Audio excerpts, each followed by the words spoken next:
A luxury train crosses an iron bridge through the snow. Suddenly, crack, steel gives way. 11 cars plunge into a frozen gorge.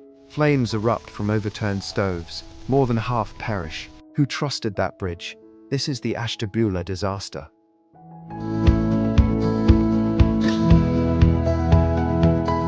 It was a bitter December night in Ohio. The Pacific Express train number 5 was running late, threading its way across the snowy landscape toward Chicago.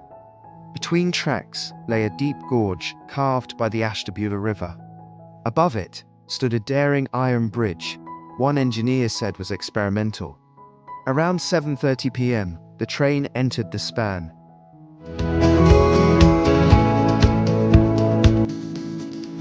The bridge had been built years earlier by a master stone, using a Howe truss design, constructed entirely of iron, but critics warned it was pushing limits.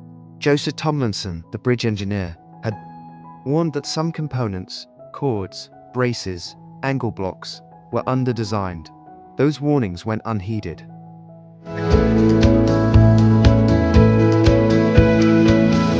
As train number 5 crossed, engineer Daniel McGuire heard a sharp crack. He realized the bridge was failing beneath him. He opened the throttle. His locomotive, the Socrates, lunged forward, nearly escaping the collapse. But behind it, the rest of the train did not fare so well. The Columbia and the remaining 11 cars plunged into the gorge, many landing amid tangled iron. The wooden cars, heated by kerosene stoves and lit oil lamps, were already catching fire. Flames erupted inside the wreck.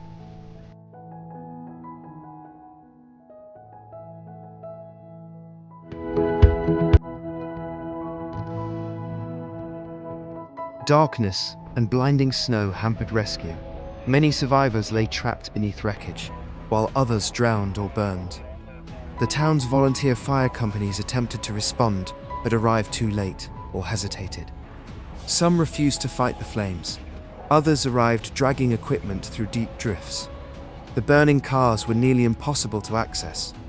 Some firefighters prioritized rescue over dousing flames. There was no hospital in Ashtabula. Injured were carried to private homes or nearby hotels. Over 90 people died, 64 injured.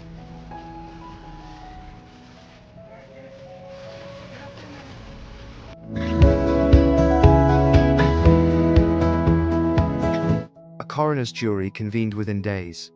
Testimony from railroad officials, engineers, firemen, and citizens revealed damning flaws.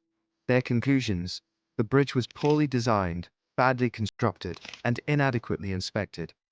Iron components failed under bending and shearing stress, especially in cold weather. The company also violated laws requiring self-extinguishing heating stoves in passenger cars. Criticism fell on Amasa Stone, who oversaw design, and Charles Collins. Some angle blocks had moved or shifted, reducing structural support.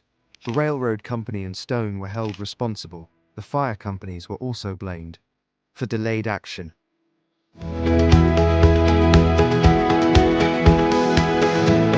The Ashtabula disaster became a turning point for American rail safety.